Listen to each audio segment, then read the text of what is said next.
Ow. Practicing for the convention. Yeah. I didn't put the helmet on yet, but, gotta make sure the vocals are there at least.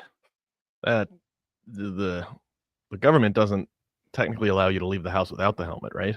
No. If you leave without it, you get shot on sight. So, well, I imagine you would. Yeah, it'd be a burden of the state otherwise. Yeah. Unless that's a designation that's been cut by Doge. Sure hope not. Oh, I'm getting word in my earpiece. Oh yeah. Yep. The second Andrew Vaughn home run has hit the bleachers. I wish that were true. It is true. 100% wow. true. Yep. There you go, everybody. I wouldn't know because I can't watch. He's the best player in the world again. And he's definitely 6 feet tall. Yeah, he might even be 6'2" at this point. Yeah. We don't even know. But thank you for the breaking news in my headset. Appreciate it from our producer booth. Thank you for giving that to me. Oh my! Yeah. In other news, people can hear you talking now because the red light's on in the corner. So, they can't see me though, can they? I hope not. I mean, I wish I couldn't. Oh, well, me too. That's why I shattered all the mirrors in my house. You keep telling yourself that. No, it wasn't a cocaine bender. It was just a regular day. I just figured like the mirrors are shattering because you're so ugly. That was also true. That's what I was going for. Yeah. Yeah, like I said, I did not go on a coke bender. Right. Mirrors. Right. I get it because his eyebrows are really light color because he has blonde hair, so it looks like he doesn't have eyebrows. I get it. Boy, that guy's got a hell of a face on him. A hell of a face on him. Tell you what, that guy's got quite a face on him. I've been in baseball 65 years. I tell you what, nobody has a face like Andrew Vaughn. He's got a good baseball. Who did Hawk said that about somebody before? They got a good baseball face. Yeah, I don't know. I was doing Hawk. I don't know. But he did say that about somebody before. They got a good. Nothing surprised me. You like or surprises me. Like you could pretty much tell me because obviously like I didn't watch 162 games a year when Hawk was doing games. So you could tell me, especially in those last few years where he was really a wind-up doll. So he was really a wind-up doll. Like he was just a collection of phrases that you pull the string and one of the like dozen phrases just comes out. And if you told, like, you could pretty much convince me, if you did like the two truths and a lie thing, which of these things did Hawk not say? And then like you actually just gave me 3 things and he said none of them. I would believe you if you were like, he said all these things. I'd be like, yeah, those all, I believe all of that. It's all just anti-Semitic shit. Oh. Did Hawk say this? Hawk or Kanye? Hawk or How'd the 14 words get in here? Yeah. Oh boy. How are you today, Stoop? So good, Sam. So good. There's air outside and inside. Oh. And presumably in my lungs. And it's great. God is good. Praise be to Allah. Yeah, I can't. There's nothing in the world really to complain about. And if you're complaining about things, stop it. Yeah. Stop it. How about you, bud? How you feeling? How's your butthole? Wise words. If you're complaining, just stop. Yeah, stop it. I'm doing okay. My butthole's good. I got my warm up in, so we're good for the show. So now I can poop my pants on the show. Sweet. So shaving my pants like Lee Jeans on a hot summer day. Yep. Probably. Yep. Actually, amazing that Hawk never got Brenneman. Now that I think about it, that's true. I mean, maybe he did in like the 70s, but nobody cared because everybody was still saying. No, yeah, but I mean, like he never had really any major faux pas on a hot mic. That's speaks to his professionalism, I suppose. he says something horrible. And everyone's like, "Oh, it's just another Hawkism. He's a lot of they should vote, but Mhm. oh boy." Anyway, Stoop, what are we doing? What What are we? Oh, right. Yeah, I haven't been here in a while. It feels like it's been forever since we did this. Oh, ladies and gentlemen, boys and girls, days and thems, gather round the computer or phone or device screen, wherever you're streaming this over God's good internet. God's internet. Or Al Gore's internet, if you're political. Much more.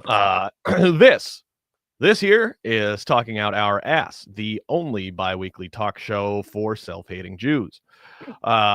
It's a talk show where generally your two hosts are Sam on that side of the screen and yours truly, Stoop Kid, on this side of the screen. And we bring on a guest to interview them. But the twist is that the hosts do zero preparation at all. And we tell the guest, please don't tell us until we're live what it is you want to talk about for an hour.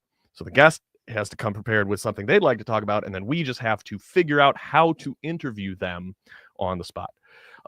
Stupid, and you're stupid for watching, and you know that, and we know that, and we love you anyway. And may the force be with you and whatnot. I think, it's again been a long time. I'm a little rusty here, but I think I covered all the things. Do you have a guest? Did you cover your hole? Well, yeah, it's the first thing I do in the morning. Put like a little Band-Aid on it. Okay, good. As long as your hole's covered, then everything should be covered. Ugh. Yeah, there is a guest this week, I think. Let me look and verify that they're alive. Yeah, they're alive. Okay, we're good. They didn't die. That's good. You may know this man from, I don't know, cooking you food in Lot B sometimes. You might have seen him on Monday nights on the Chicago Sports Pub's YouTube channel. You may have seen him on their shorts just drinking, bourbon and stuff. It's just what they do. Ladies and gentlemen, please welcome to the show. It's your boy, Dougie Fresh. Hey. Dougie Fresh, welcome. What's going on, fellas? The meat master himself. Yeah, I got to be honest with you. Minute 7, I was contemplating killing myself, but you guys got me just in the nick of time, so I am still alive. We saved a life today. Yeah, you and me both. You look wonderful. You look very professional for this. Thank you.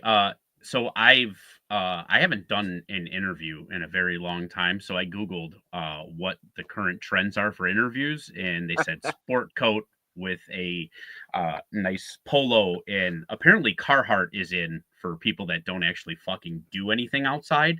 So so that's what I went with today. And I was in my DMs. Sam hit in my DMs and he said that if the episode goes well, he would give me a piece of ass. So I'm looking to possibly be part owner of this venture. So if the interview goes well today, I'm looking forward to it.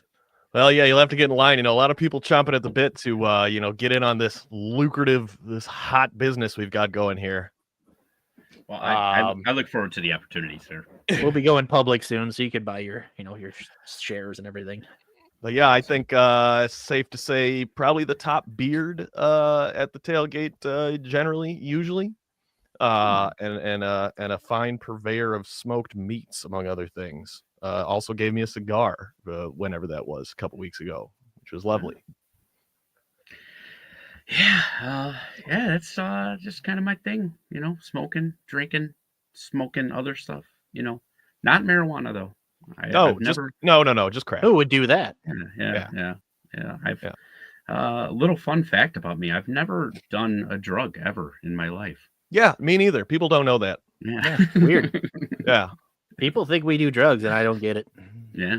People just assume Sam is high on every episode, and I just have to tell people, no, that's just his face. That's just how stupid I look. Is it like the Homer Simpson thing, where if you're just high all the time, you take your driver's license photo if you ever get pulled over? Yeah. Mm-hmm. I mean, my driver's license photo does look like I'm high in it, so that does help me. Beautiful. Love it.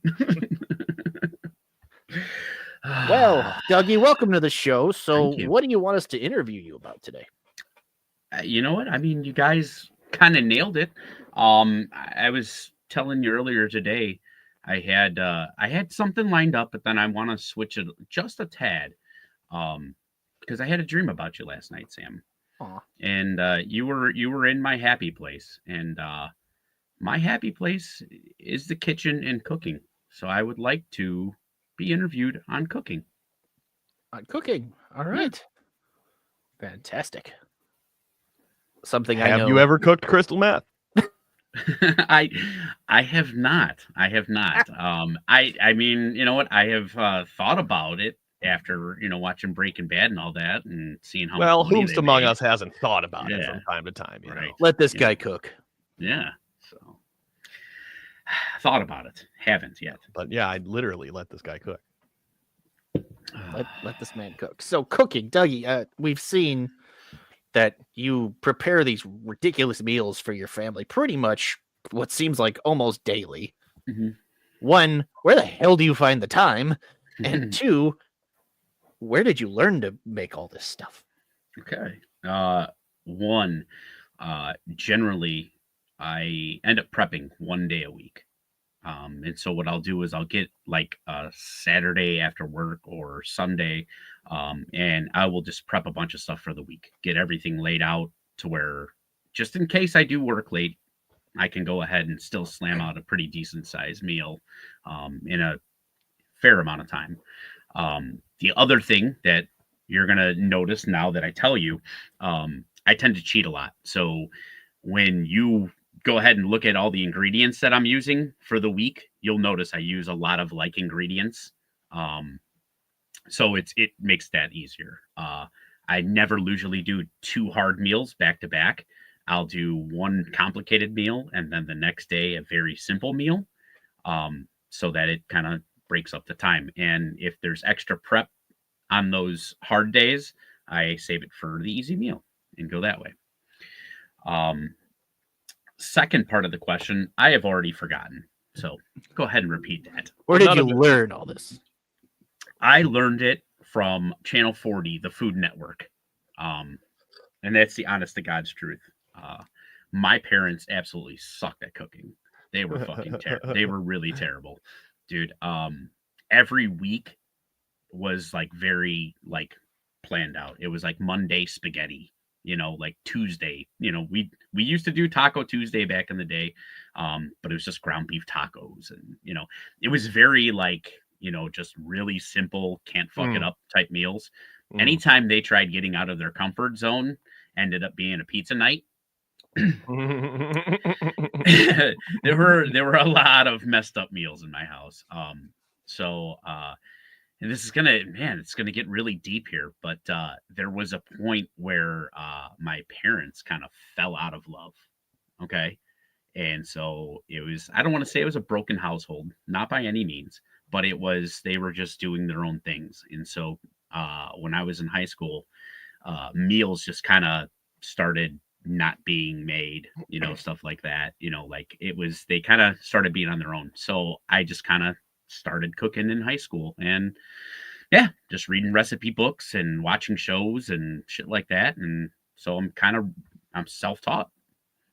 Now you mentioned pizza nights, and I can make assumptions based on the hearing you speak. But where'd you grow up? What kind of pizza are we talking about? Is what I'm getting at. Yeah, thin crust tavern style. Yeah. I'm in the southwest suburbs. So, you don't say. Yeah. Hey there. We actually, funny enough, me and Wally Money share the same favorite place that we grew up on. Yeah, Giacchino's. Really, really cool little old place or whatever. They make their own sauce, everything like that. My dad used to go out deer hunting with the owner and everything like that. So really, really cool, like mom and pop joint. And still around, still kicking. So, well, that's awesome.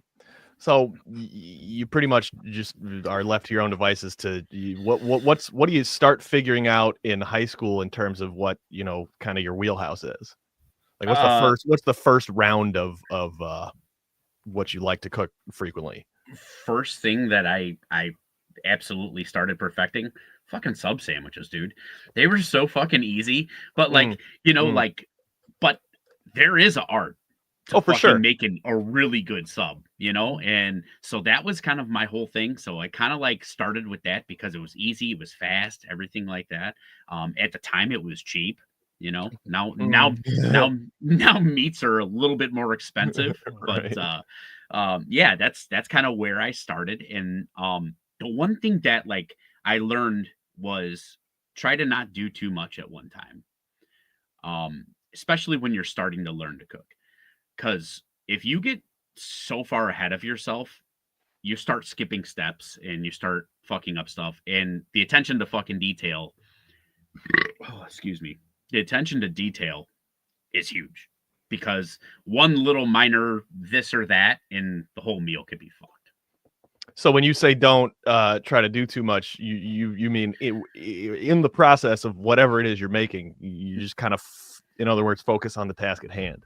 Yep, absolutely. Because that is basically out of the question. And if you're like working professionally in a kitchen where you have to be doing 17 things at once, and that really gives me respect for what those people do. So, but what you're saying is, for anyone that's not under the gun and having to whip out 50 meals an hour, just focus on what you're doing, right? Just absolutely focus on what you're doing. Now, I mean, I can cook 5 burners at one time, and I can have everything going and shit like that. You'll get to that stage. But yes, just take your time. You also got to remember, most of the shit that you do when you're making steps of meals, you can always fucking reheat it. So it doesn't all have to happen at once. You can go back and heat up something a little bit, so just pump the brakes. And at the end of the day, you're doing it for yourself, so self-satisfaction. You guys know what I'm talking about with that. Totally. To say, Dougie said he's good at cooking with 5 burners, so am I, just on Twitter, but yeah. Hope they all voted for me.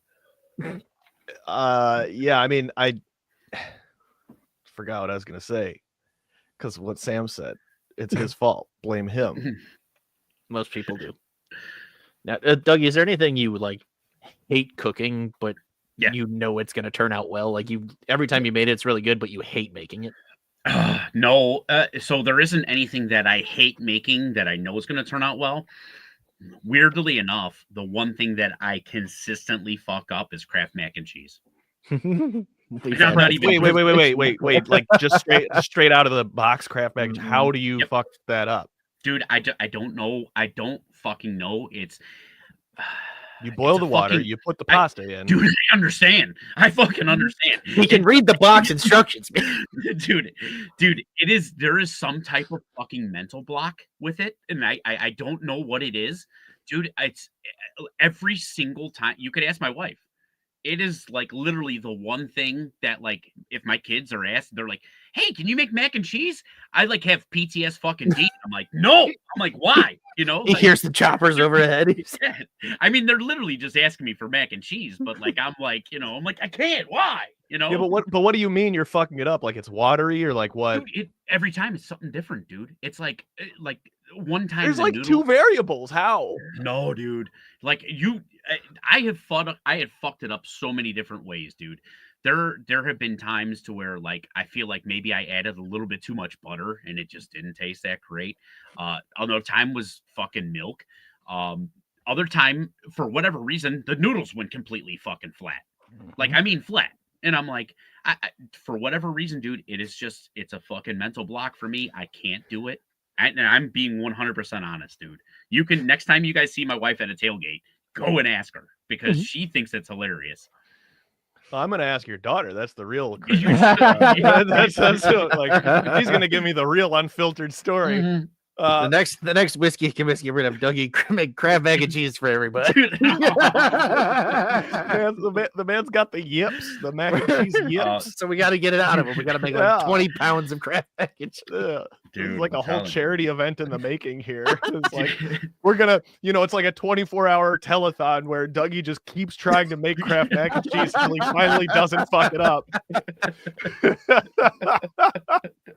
But I'm still just kind of perplexed because you say, oh, there's too much butter, there's too much. It says how much of those things to put in there. Yeah, no, I understand. Are you not measuring the things? No, I'm just telling you, like at certain aspects, like I guess because I've cooked so much, like I start getting cocky and I start thinking that's the problem. You think you're better than the box. That's the problem. Better than the box. That's the problem.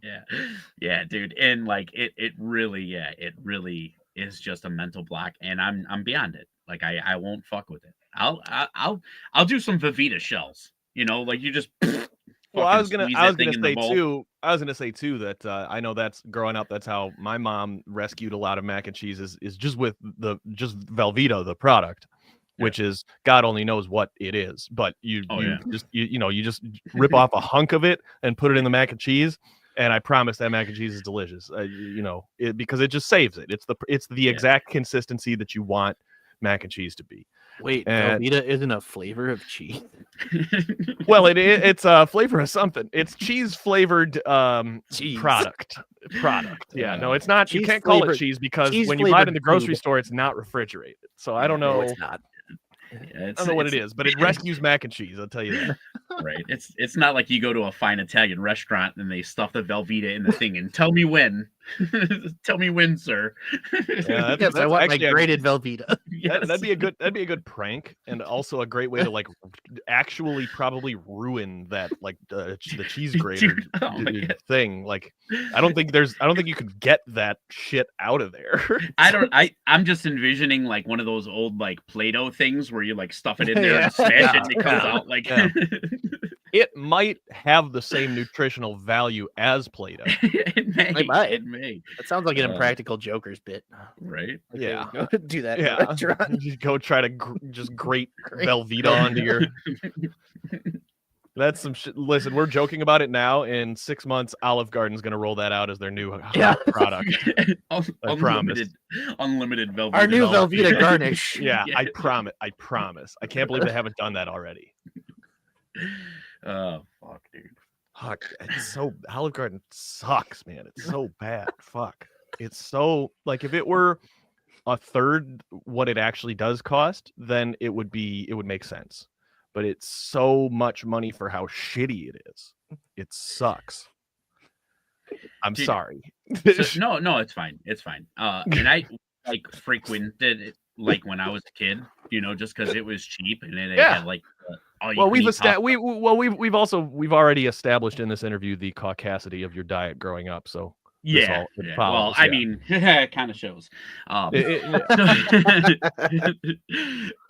the one thing I will tell you is when you did the unlimited pasta back in the day, they used to have, it was like $5 for unlimited meatballs. Now, as shitty as the pasta was, the meatballs were pretty nice. And let me tell you, if you got the choice of unlimited fucking pasta or meatballs, you're going meatballs all day. Of course I'm going meatballs, yeah. Absolutely. Just house and meatballs. Imported right from the IKEA. Right, take them home for later. Yeah, right. Look, that's what cargo shorts are made for, right? Yeah, for specifically, they should just call them meatball shorts. Right. I mean, that was my nickname in high school, but anyway. Get a load of meatball shorts over there. I can't cook Kraft mac and cheese to save his fucking life. And the ironic thing is that's the only thing in his house. Right. It's oops, all Kraft mac and cheese. You open the front door and just pasta falls out. He's gonna die. It's an episode of Hoarders, but it's just all dry mac and cheese pasta just all over. There's macaronis, that's what they're called. If Fear Factor was still around, dude, like that would be my thing. Like, all of a sudden everybody else gets spiders and shit, and they just make you make mac and cheese. I'm out. He's like, I can't. I have to quit the competition. I can't do this. No more. Like This is sweating over. and sobbing and This is too much. Oh, fuck, He's like, do you have any deer penis? I'll eat deer penis or something, but I can't do this. Right, exactly. Snapping at the camera crew. This fucking thing out of my face. Yeah, exactly. Yeah, we're gonna need you to make bull testicles. Oh yeah, no problem. That's That's fine. Kraft mac and Yeah, cheese. totally. No. Along the line of bull testicles, though, what's I mean, because you've been hard at this then for some decades now. You've got probably thousands of meals prepared under your belt. Yeah. That's a figure of speech. Yeah. What's the off the top of your head? Give me one of the most exotic, meals that you can think of that you've done. So kind of something far out. I mean, it's not like super far out, but I've done like ostrich fillets, which were phenomenal. Those were really good. Yeah, no, that's good shit. That's good shit. I've only ever had ostrich burgers, I think. Okay. I didn't technically cook it, but I was there on hand for it, and it was a turkey testicle festival. Say that 10 times fast. I can't. I hardly got it out the one time. But that was kind of an interesting thing, and yeah, it's a weird really sensation because it's like almost kind of like an almond, but then when you go to take a bite of it, you get that like pop in your mouth. It's interesting. It's something to say that check it off the list. So if it's a festival, I assume that means there's like a variety of different ways that they were prepared. It was no, it was just like the sheer quantity that they were providing. Then what? Then coming up. Then what's the preparation method? How are they cooked then? Deep fried. Well, look, you batter and deep fry fucking anything, you know. Then I'll try it. It's the pop in the juices that throw you off a little bit, but yeah. Just try and think of like a deep fried gusher. I've busted a nut in my mouth. Dude, yeah. It's interesting to think about. What is apart from the, taste of the breading and oil, what is, could you describe the flavor profile of a turkey testicle? Kind of liverish almost, I guess, if you've ever had liver. So like irony, like yeah. Okay. Well, that makes sense. I think all of the sort of like membraney, organy parts of a lot of animals probably have a similar taste. Yeah. I guess, I mean, I've only had liver a couple times. It's not my cup of tea, but the liver I had tasted like Miller Lite, but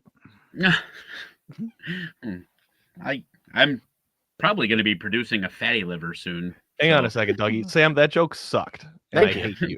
Thank you.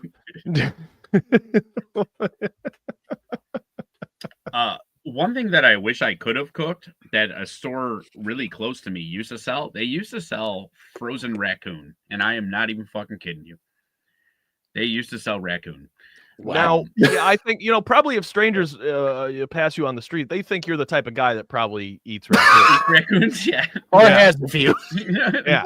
And like you've competed, you've done competitive duck calling. No, I have not done competitive duck calling. No, my Duck Dynasty days are over. That's too bad. That's too bad. Those are Sam's favorites, ideologically speaking. What's the hot thing for you right now? Like, what are you like excited to make, or that you recently made and you want to make again? Okay. So I'm really excited. Once a year, I do Lake Lamb for Easter. Ooh. So that is one of my favorite things to do. And I cook that over 48 hours. So it's a really like slow roasted thing. Jesus, talk dirty to me. Are you one of these guys that's got the remote control pellets with the smoker? Remote control pellets? Yeah. No, he knows what I'm talking. He knows what I'm talking about. Yeah. No, I do have a Traeger. Dirty dog. I actually have a very funny story that I'm not sure if I've ever told. And it actually has to do with a leg of lamb. Okay. So the story is called reduction in seduction. Okay. Um man, my wife is gonna hate me for this story. It's fine. She's not watching either. No one is. All right. So Easter during COVID. One of my buddies had a birthday, also my coworker, who was like my partner at work. So we couldn't celebrate with anybody, obviously, because it's the heart of COVID and everything like that. But we have been exposed to each other working in a work truck together. So he's within my bubble. And it was his birthday. So I'm in the process of doing the leg of lamb. It's like self-contained, everything like that. So I proceed to go over by his house. We're hanging out. We're having, a good, safe time. Couple of beverages happen. I realized like, hey, he's well far on his way. Let him go enjoy the rest of his birthday. I'm going to go home to tend to the leg of lamb. Well, what I do with the leg of lamb is it's a French technique called sous videing. And so basically it's like a vacuum seal bag, and you use water at a controlled temperature to cook this thing over a long period of time or a short period of time, depending on the heat. And so within that bag of leg of lamb, you will get like basically, like renderings from the meat. And so what I'll end up doing is once I take the meat out to go finish it, I will take those drippings, strain them, and then I will make a balsamic reduction to pour over the top of it. So I'm not sure if you guys have ever done a reduction or not. I mean, yeah. Okay. Well, obviously, as you know, the key to the reduction is to keep stirring and make sure the fucker doesn't burn. Constant motion. Yeah.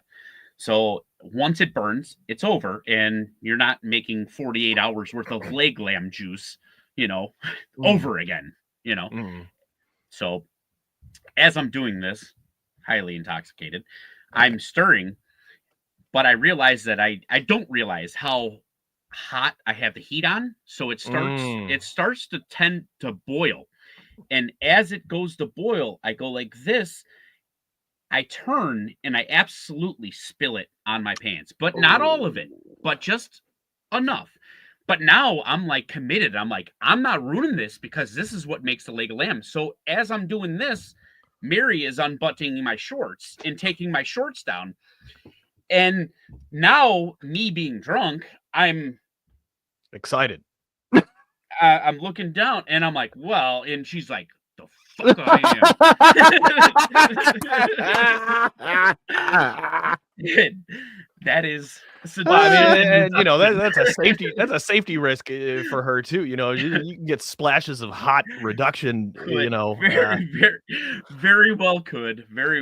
Actually, it's a safety call for both of you. Right. You're lucky she exercised better judgment than you. Yeah, you just spilled on your pants. You think you're not gonna spill again? Like, come on, right? Like that shit's hot. Like But honestly, though, could you imagine the story? Why did Mom get burned? Well, I've got a story for you. Sous chef duties. Is that how you spell that? I don't know. That is not how you spell that. I don't know. The French are stupid. That's close. I don't know. It doesn't matter. But yeah, so that's great. That is one thing that risky. So all right, so walk me through the Easter leg of lamb. So you're sous vide 48 hours. Yeah, 48 hours. What I do is I do a dried mustard, powdered mustard on it. Sure. Score the fat so it renders a little bit more. And then you just let that thing go with dried mustard, salt and pepper. Very, very easy. Let that thing go. What's the temperature? You know what? That's a good question, dude. I'll tell you. Because I've been fascinated. I've been wanting to try something sous vide for a little while because recently, it comes in waves where some form or fashion of cooking goes viral, or at least that that you see on social media. What I've been seeing lately is people doing dishwasher steaks. Have you heard about this? I have. Have you seen this? Ever heard about this? Yeah. And I think that the problem is that people are doing it in the packaging that it came in from the grocery store, which is just the most horrifying thing I can imagine. I have no problem with it if you have it vacuum sealed in an appropriate sous vide bag. I mean, it's weird, but it's fine. I have no problem believing that that'll do the job, and then you can just take it out and sear it, and cool. Yeah, I don't know. I mean, it's more of a gimmick than anything, right? It is. But I have found it's a really, a lot of steakhouses use the sous vide method. Oh yeah. So because not only does it cook the steak to the perfect temperature, but it also can stay for a while. So all they got to do is just basically take it out of the bag, throw it on a sear. Yeah. Right. Well, and I know that some of the, there's a big kind of divide in the steak world, even at the famous establishments in Chicago, the Gibsons and Mortons and what have you, where between the dry aging and wet aging. Yes. Yeah. Where do you stand on that? Have you had both? I haven't had enough exposure to wet aging to form an opinion, really. I haven't done it. I've wanted to do it, but I haven't done it myself because I go to the store and I'm just too fucking cheap to buy a steak. And I end up just like, why don't I grill, chicken or burgers or something? It's just what I end up doing. I'm lazy.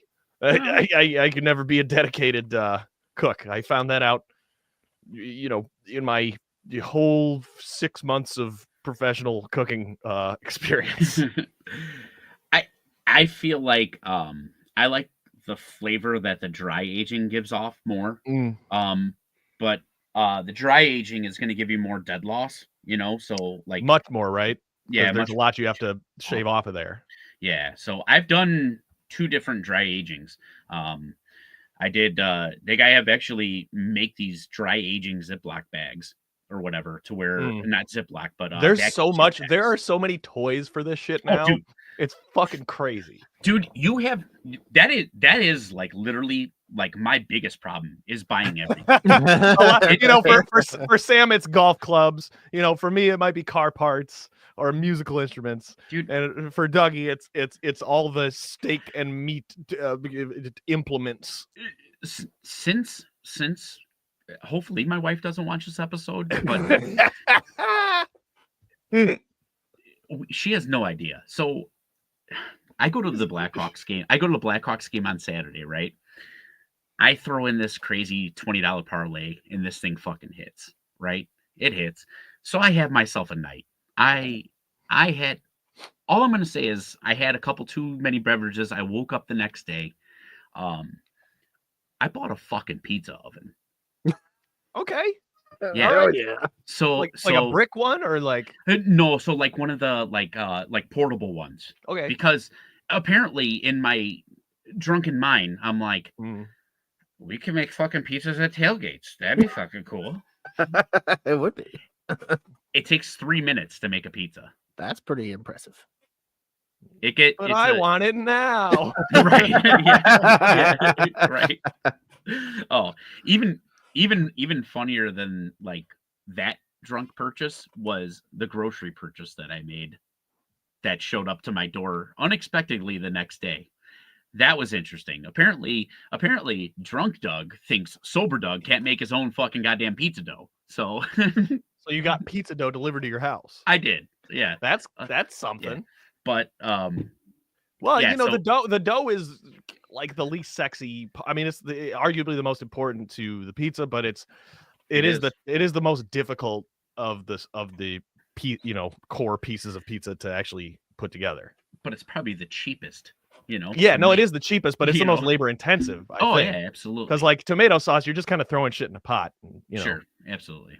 Dough is work. Yeah, so I haven't told Mary yet, and it's showing up on Thursday, so I haven't figured that one out yet.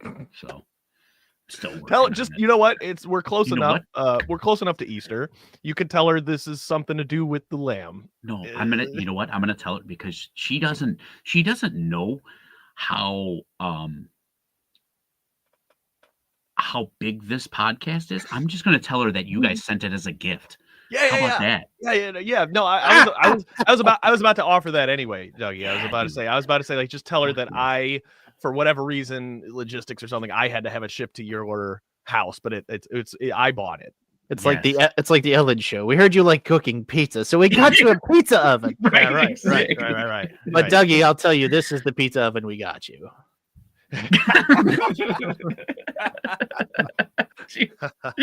Dude, that was what dude, my sister had an easy bake oven, and dude, I was so jealous because all I had was the creepy crawler machine that would make half of these creepy like it made half a thing, dude. It was there was a period there where toy companies really wanted kids to burn the fuck out of themselves. They really did.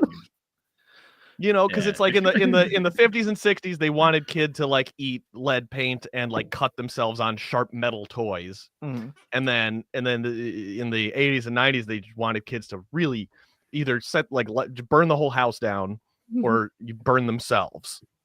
Absolutely, because there were I feel like there was a lot of that. The easy bake, like you said, the creepy crawl, like shrinky dinks, a lot of stuff that involved 350 degrees for some reason. Yes. You know, hot plates. Yeah, this is a great thing to give to children. Yeah, surely they won't hurt themselves. They'll read the safety instructions. Yeah, so it was a pretty interesting Saturday. So let's see. But that is like seriously, honestly, my that is like kitchen gadgets is my absolute weakness. So are you the guy? Do you have the wireless meat thermometers? Yeah. Oh yeah. Dude, I have a device where I can make my own caviar. What do you mean by that? Yeah.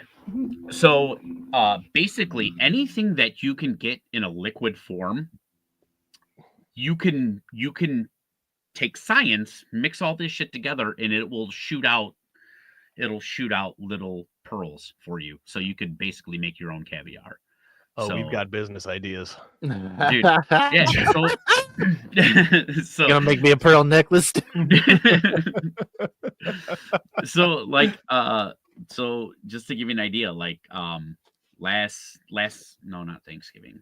It might have been last Easter. Last Easter, I did some fresh oysters and I made some Frank's Red Hot fucking caviar to put on top of it.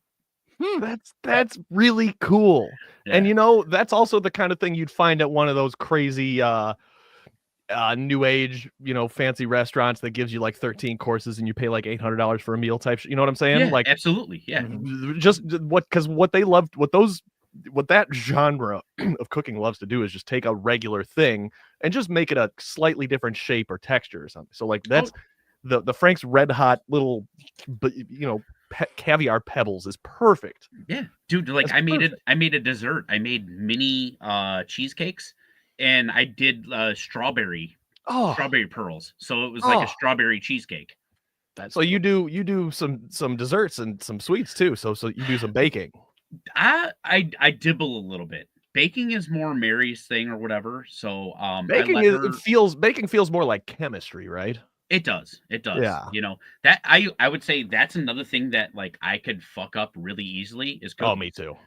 Me too. Yeah, like making homemade cookies, dude. I feel like there are like so many pictures. If you go online, you look at like what's wrong with my cookie, and it'll be like a million different cookies and too much sugar, too much butter. Yeah. Oh yeah. Dude. Oh yeah. And I feel like that's where it loses me because, like I said, I think my cockiness or whatever when it comes to cooking, like I know how to add the proper amount of salt to this or that, and everything like that. And there's tasting. When it comes to baking, you're not really like tasting the dish as you're cooking, So yeah, that's where I feel like I fuck up way too much with baking. How's your cholesterol? It's funny you say that. So beginning of the year, I went and got some blood work done. Okay. And mainly it was just to see what I could do to make myself a better human being. They said stop drinking. That won't fucking happen. I was gonna say, yeah, that won't fucking happen. So I said, what's the next best thing? And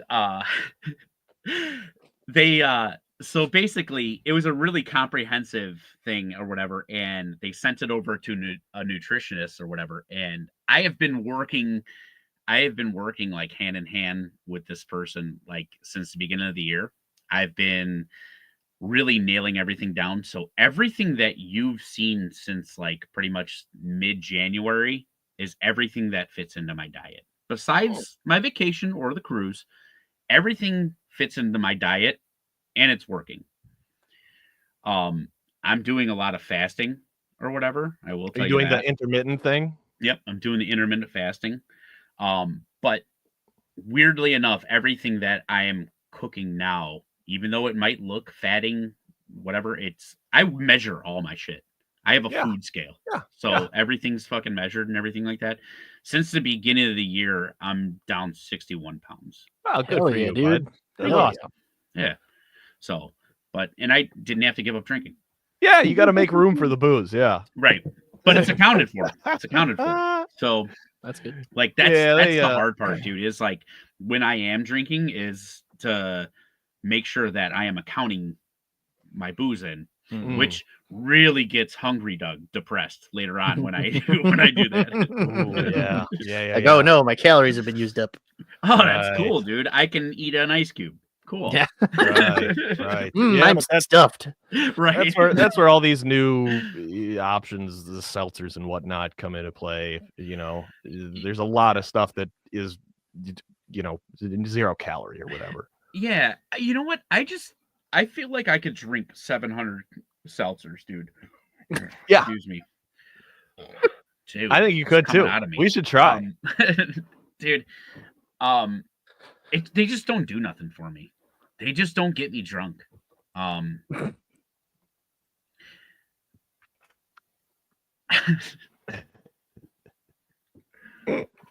Yeah, well, I just asked about your your cholesterol because I was thinking about for one, I'm thinking about all the meat, and also, I mean, I myself am a fugitive of the the Western medical system. They wanted me to go get blood work done 4 or 5 years ago. They had concerns, and I still haven't done it.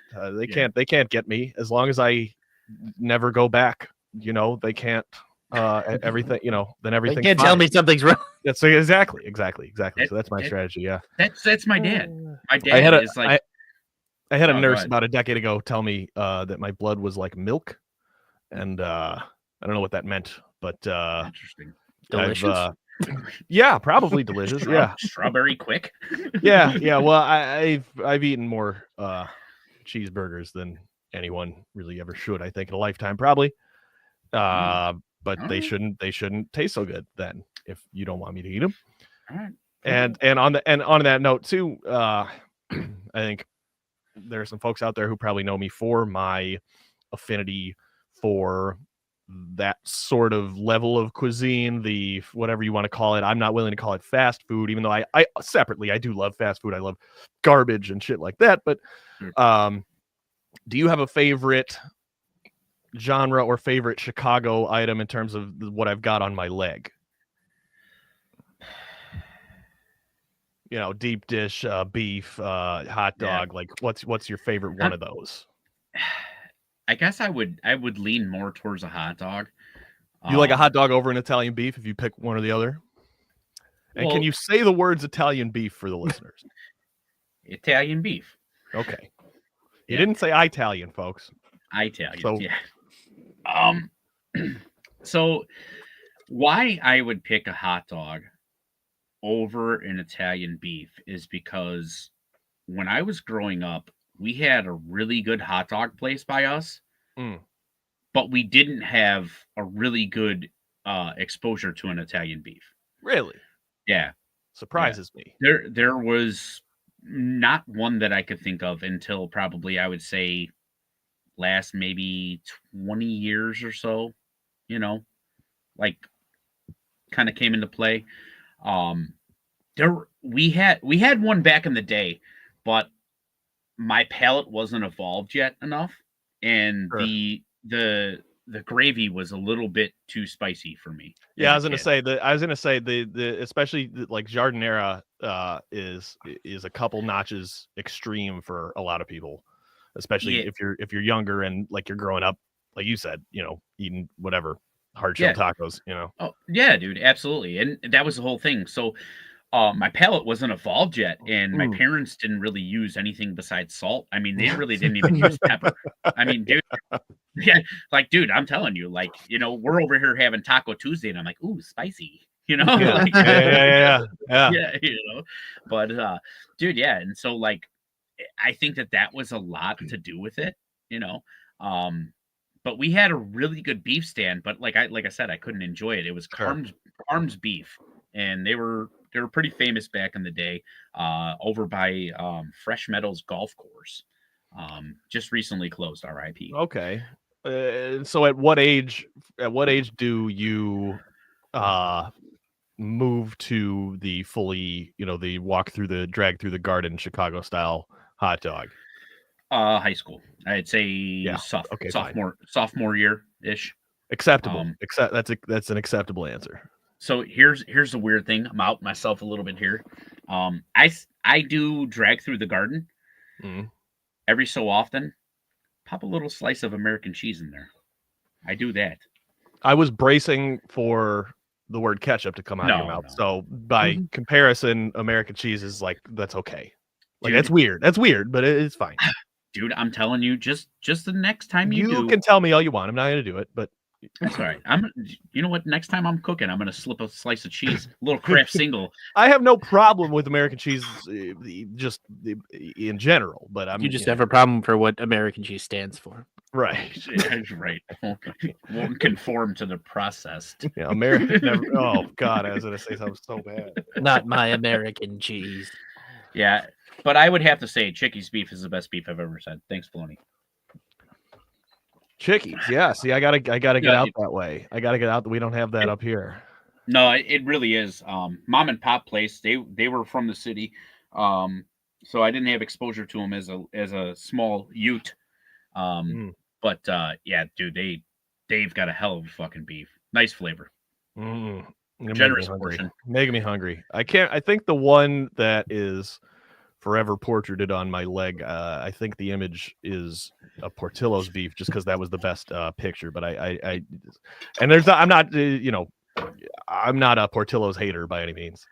No. I think their beef is the star of the show in terms of what I know they started as a hot dog stand, and their hot dogs are good.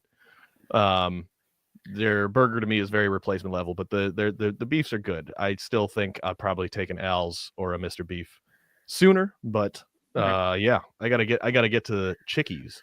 Yeah. Let me know when you're by there, dude. I'll, yeah. Well, I'm never. Tell them all sports scene sent you. Yeah, never down there, so we're gonna just have to make a date, you and me. Yeah, absolutely, dude. So I gotta flip it around on you, and I gotta interview you. You said you're a cheeseburger guy. Oh yeah. What's your? And I know you were saying fast food, but what's your go-to cheeseburger?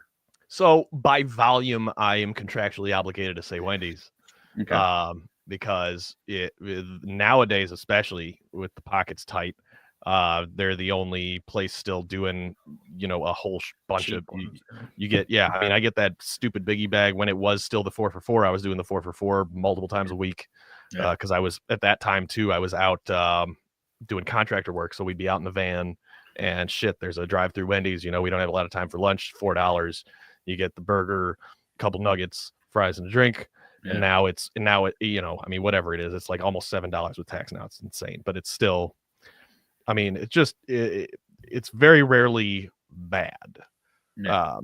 Consistency, yeah. I mean, dude, that's their burgers are tremendously consistent. They usually at least, they could be fooling me. I'm open to that possibility, but generally they taste like they were actually just made, as opposed to McDonald's, Burger King. I don't actually eat at either of those more than a couple times a year, because it doesn't taste good, and it almost always gives me some kind of trouble in the gastrointestinal department, which is difficult to do. Like, that's an accomplishment for those for those restaurant chains to actually upset my stomach. I eat a lot of bullshit, but the I can never give a short answer to like what's my go-to burger, because it's separated by genre, you know, Absolutely. or by price tag. You know what I mean? Like you've got like, because I'll fuck up a 10-sack of White Castle sliders any day. Right. I'm not gonna be happy later, but I'm still gonna do it. Right. I love White Castle. Fuck. Dude, also, I've said this so many times, but White Castle breakfast, guys, they White Castle has breakfast 24 hours a day. Please go get White Castle breakfast. Dude, 100%. So good. I stand by that too. Oh, absolutely. White Castle their breakfast. hash browns are the best in the game, bar none. You can come at me about your fucking greasy McDonald's hash brown patty or anything else you want to say. The White Castle hash brown coins are just perfect. They're so good. Tight. And if you can get a breakfast slider. You can get a breakfast slider, so it's like picture a White Castle burger, but instead of the burger patty, it's a hot, like a spicy breakfast sausage and a fresh cracked egg, not a weird formed frozen yellow patty of questionable texture. It's a real egg on there. It's amazing. Oh God. Yeah, immediately out. Yeah, each one of the eggs is different, so you could totally tell it's Well, and I've seen them do it, and I've seen the eggs. Like there's eggs sitting in their kitchen. There's no fucking eggs at McDonald's. You know, they've got the frozen stack of yellow discs. Yeah, because eggs are expensive. They are. But that's not a burger. Yeah, I don't know. I mean, I've got. All right. So what's your burger above fast food? Like, so because I have just one tier up from fast food. So because in my mind that like that one tier up from fast food is kind of fucking answer. Well, so the one tier up from fast food for me, at least locally, you know, Chicago shits on everywhere else in the country for that specific department. The one tier up, the counter service or whatever, you know, Portillo's is like a big chain example that everyone around here is familiar with, but we've got local spots over here. Damn near anywhere that that's flying. Stop stalling. Damn near anywhere that's flying the Vienna beef flag, whether it's Red Hot Ranch, that I know people in the city are familiar with. And there's also the one on 35th by the ballpark. They're owned by Red Hot Ranch, but they're not called that. Any of those places. Right. I'll take a burger at any of those. Damn it. I don't know how to describe this. So next tier up from that. Like, okay, here. Like classy, but not like, you know, like not Oshaval. Not Dayton. Yeah, right. Yeah, perfect. Right. And I just had Oshaval for the first time last year. Red Robin. Yum. Yeah, see, like on that boy, level. Red Robin was fucking just salt. Just sodium, all of their shit, man. I'm just gonna tell you mine, and I'm so sad that they're gone. Please. Fucking Fuddruckers. Yeah, so that's where I had an ostrich burger. Okay. Yeah. Dude, that place was fucking awesome. It was great. Dude, it like you want to talk about something that absolutely got killed off by COVID. It was like a salad bar for your burger, you know, like any type of that shit. Yeah. Yeah. But Fuddruckers was awesome. But yes, specifically when they did the wild game, because they did some wild game all the time, but then they did like it was like a certain month or two to where it was like a wild game punch card, and I was in my goddamn glory. I'm over there, like, you know, like I'm trying fucking Buffalo this week. You know, like well, and I was gonna mention specifically Buffalo. There's a place. I mean, I've had it in a couple different places, but there was one I can't remember now what it was. There was a place in fucking Naperville that I got a bison burger, like a sit down restaurant, like you're saying. Yeah. And I got a bison burger there that was God, I would be in favor of completely replacing the ubiquity of beef with bison meat if like that were a feasible option, because it is goddamn delicious. Know the place that you're talking about. Really? Chili's bar. I don't know why I bit. That was right. Rookie mistake. Played so well. Now, Dougie, I want to ask you one main question. So let's say you're throwing a party for 30 people. Yep. What's your menu? What's your like go-to thing? It all depends on what the style of the party is. You know, is it like we're Black watching a tie game? Is it gala. like black tie gala? All right, here I'll give you a little breakdown of it, like from fancy not to fancy, like party wise. If I'm going like fancy party, kind of like maybe like New Year's type like finger food thing, I am doing mini beef Wellingtons. Those are one of my favorite things to do. I absolutely love to cook a beef Wellington, but mini beef Wellingtons that are like this big. A full size beef Wellington's a lot of work. It is a lot of work. I just did one for the very first time with my mother for Christmas, and it was good. Like it was tasty. Don't get me wrong, but I didn't feel like the juice was worth the squeeze. So what's it? How do you do minis? You just prepare the same stuff and then you just same thing. Yeah, just like you're a midget, you know. What's the word for the mushroom or whatever layer? Traditionally, I know it's liver, and now it's what is the word for what that is? You know what? That's a good question.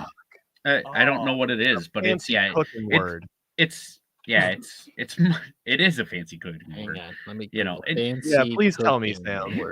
Here's the thing, dude. So like I can cook, but I can't fucking spell for shit, and I can't read that well either. So we know it. Like it's like it is what it is. But what do you got, Sam? Did you find it? I don't know. I literally Googled fancy cooking word. No. Google. So it's a mixture of it's a mixture of mushroom and you fire it off with brandy. So beef Wellington filling maybe might be the duxelle. Duxelle is the word I'm looking for. Yeah. That's the shit. That's the filling. That's the in between the meat and the pastry. That's not came up for me when I searched mushroom. It's some long ass B French word. So here's what I'm going to tell you, and it's no judgment on you. You probably use shit mushrooms. Probably. So it's a very good possibility. So were they magic? It's just you just can't go cheap on the mushrooms because that is really it's what counteracts with the brandy and really gives it the pop. So like and I know too that there's you can really go down a rabbit hole just in terms of mushrooms because we're so narrow in the scope. Generally, if you get any mushrooms at any like chain establishment, it's one very specific, like completely flavorless species. Yep. There's right there, but there's a lot of like biodiversity that we just typically are not exposed to in America for mushrooms. I do know that. Oh yeah. So if folks, if you tune into the Patreon, we're gonna do hour 2 just diving into mushrooms. Dude,